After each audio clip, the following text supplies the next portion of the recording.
Hey guys, today we're here with Broadway's Ben Cook. Woo! He was in West Side Stories, Mean Girls, Newsies, Billy Elliot, and Ragtime. And he's a dancer, just like me. She's not a dancer. All she can do is twerk. First of all, I can do more than twerk. Anyways, let's get on to the video. Here we go! Broadway time! First off, can we just talk a little bit how you got into theater? Yeah, of course. I grew up. I was born in North Carolina. I grew up just outside DC, and I was kind of introduced to theater mainly through my. I have a twin sister and an older sister, and they were dancing growing up, and I felt kind of left out. I felt like I wasn't in on what they were a part of, and I was like, well, I want to try it, maybe see if it's something I like. And I first started with tap, and I actually hated tap, and so I was like, oh, maybe dancing's not for me. And I didn't dance for a year, and then after that I found jazz, and through jazz I was able to kind of connect to movement a little more, and from there I kind of just like very naturally, my dance teacher kind of like guided me into the musical theater world, because dance is obviously a very, very large part of that. But yeah, and then kind of from there I just started doing community theater, local theater. DC is luckily, it's a very, very big arts city. It has like a lot of out of town shows come through DC and like do stuff. There's a lot of regional work in DC, so I kind of just started doing stuff there, and from there it kind of just like took off. But I feel like if I have to pinpoint it back to something, it was definitely my sisters who kind of helped get me involved, for sure. Okay, I want to know a little bit more about yourself when you were younger, like in the musical, Broadway aspects of your life. Yeah. When I was a kid, a production of a show called Ragtime had their out-of-town tryout in D.C. at the Kennedy Center. And there were two kids in the show, and they wanted to hire local kids to be a part of the production itself. And so I was like, oh, well, maybe I can audition and we'll see what happens. I ended up going, and I ended up getting it, and I did the production at the Kennedy Center. And then when the show itself transferred to Broadway, I was able to, I had to re-audition. They didn't just ask me to come, but I re-auditioned, and they were like, great. And I was fortunate enough to get brought with the production when they moved it to Broadway. And Ragtime itself only ran from October to January, so it was a quick run. It was a little short-lived, unfortunately. Not every show is like a Hamilton or a Dear Evan Hansen. So it closed in January. But at the time, a show called Billy Elliot had just come out the year before, and that show was thriving. It was doing very, very, very, very well at the time. And I was in the midst of coming from a dance background and being like a boy dancer. I was like so excited about that show specifically, and I auditioned a million times. And right before, about 5 months after Ragtime closed, I then joined the Broadway company of Billy Elliot, which is where I kind of spent 3 years of my childhood was with Billy Elliot in New York. I did it on Broadway for a year and a half, and then I did it on tour for a year and a half as well. Okay, wow. That's cool. That's really cool. Yeah. Who are you quarantining with? Who am I quarantining with? That's a great question. I'm quarantining with my girlfriend, who her name's Gabby Diaz, and my best friend / roommate. His name's Josh Burrage, and we did Newsies together. Mm-hmm. So we did Newsies together. That's almost 6 years ago now, and we did that and like just became best friends, and we're pretty inseparable. And then when we both kind of officially moved to New York, we were like, let's just hang out. Let's continue to be roommates. And so we've been roommates ever since, and it's still going well. So I can't complain. Right. We love Newsies. It's awesome. And we love that they filmed it. I love Newsies a lot. It's one of my favorite Disney musicals, It's very high energy. It really it's is. Great. Yeah. Okay, so what is your dream role in the future? Like, what would you want to play in the future? That's a great question. I have the same answer for this pretty much every time, because I think ever since I saw this particular show, I was so moved, and it's kind of what really, really got me into theater to begin with, and like helped me understand like the impact and like the weight theater and stories can carry. And I saw that was Spring Awakening, and so when I saw Spring Awakening, the character I kind of like immediately was drawn to was a character named Moritz. I don't know if you guys know the show very well. Yeah, and I just that ever since I saw it for the first time, that to me was like, that's my dream. that's my dream role. That show is a dream. So like, if I were to ever have the opportunity to be a part of that show in some capacity, I would die. I would die to do it. That's good. But Spring Awakening, didn't they have like a revival a few years ago? Yeah. They did. They had a Deaf West revival. So it was a production they did out in California that actually implemented a lot of deaf actors into the production itself. So there was like a person who would verbal like speak the role and like say the lines and sing, and then they had a version of the character that would sign and do sign language and kind of interpret everything a little more physically. It was really I didn't get to see it, but I heard it was beautiful. Mm-hmm. That sounds like beautiful. That. Yeah.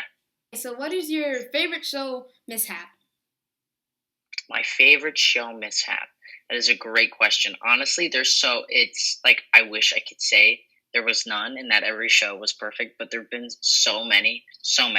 But I feel like the one I usually like to circle back to is in Newsies specifically. There's a part in King of New York where everyone's like doing tap solos and dancing on tables, and like each person there are 3 tap solos. So like there's a spotlight, everyone's silent. There's someone on a table. Again, a spotlight, everyone's silent, tapping on a table. And then I had like the last table solo, which was pretty much I would jump onto the table and I would do what's called a nerve tap. So you would like beat the ball of your foot really, really hard and very, very fast, like into the ground. And it sounds like a machine gun. It's crazy to hear. At the time, I ran around and I had to like last minute jump onto the table, and everyone's silent, everyone's looking at you, and I like stepped onto the chair and I just like, I don't know if it was the chair's fault, if it was my fault. I'm just gonna go ahead for the sake of this story. I'm gonna go ahead and say it was the chair's fault. The chair like wobbled out from under me and I fell completely backwards, and it's completely silent, like a spotlight's on. And instead of like me being up on the table like tapping, it was just like me falling back into the tower and just like making a lot of noise. And it was very embarrassing because it wasn't even just like the audience watching me, like everyone on stage is like supposed to be watching you too. And it was definitely like the most vulnerable I felt. The most like in the light, and like it went terribly wrong. Yeah. I feel that because when I did Into the Woods, I had the hen throws a big giant egg at me because I was bigger, and it busted my lip. Oh yeah, she chugged it at me, and I bust my lip. I had this girl that ripped her pants on stage, and I felt so bad because it was her first production, and like we had to like try to like act like it was like part of the scene, like go on. She was like crying, and I was like, "Oh my god, I feel so bad." But oh my god, that's the name of the game, though. You just make it work and hope for the best. Mm-hmm. I mean, Into the Woods is actually famously one of my favorite shows. Mm-hmm. I love Into the Woods. What you said, you played the baker, Joel? Yeah. That's amazing, incredible, and a great role. What was the hardest musical you ever been? Like Newsies, or was like West Side Story? Yeah, I mean, I'd say both were very, very different, or both were hard for very different reasons. I think Newsies and like Billy Elliot are by far like physically, I think the hardest shows I'll ever do. Just because it's so much dancing and doing it consistently like 8 times a week. It's it's exhausting, and it takes a toll on your body for sure.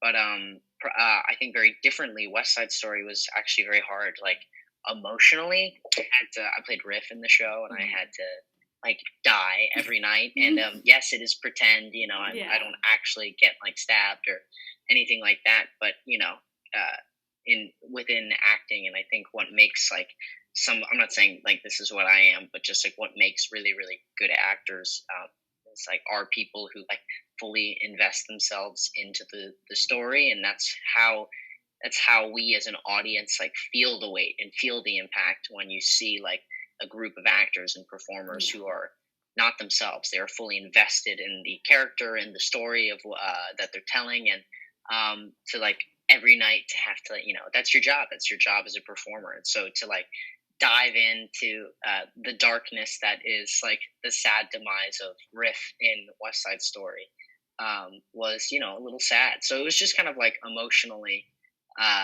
taxing more than physically, like every time the show would continue on for like 25, 30 minutes after my character died.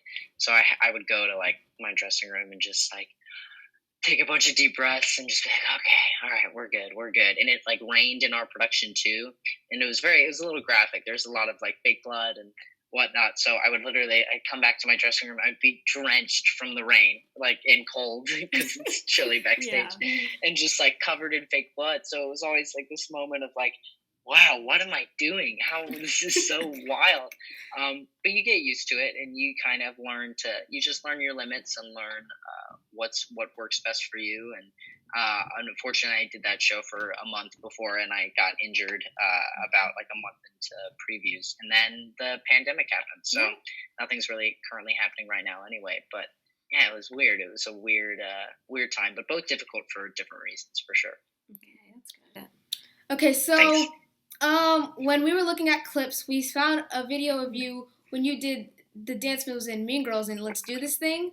What was your favorite part of doing that? Because there was some weird, crazy dance moves in that. Yeah. Thank you.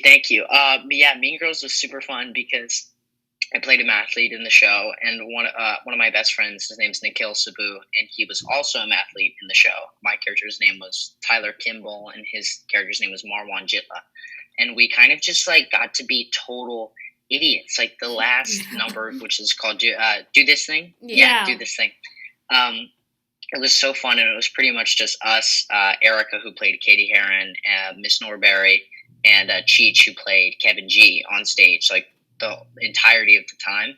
And it was so stupid. It was so fun. I mean, I did a lot of like twerking, a lot of dabbing, a lot of, but like not a version of it to be taken seriously, like a version of it to like poke fun at like what it is. But a lot of that, and then we actually got, funny enough, we did it, and when you're doing something 8 times a week, you don't necessarily, you're not consciously aware of how things begin to like evolve and get bigger. So when it first started, it was, like a tamer version. And then we just started getting bigger and bigger and like doing more things to the point where our director came and saw the show and like had to give us a note afterwards and was like, guys, too much. It's too much. Tone it down. And we had to kind of like rein ourselves back in, which was really hard to do actually. But yeah, that evolved a lot. But I'd say mainly twerking. Unfortunately, that was my go-to. Yeah. So now we're gonna go on to quick round. So these are gonna be some quick questions. We have a list here, but we'll probably come up with some as we go. They're fun questions, so they're easy, light questions. Yeah. Okay. Great.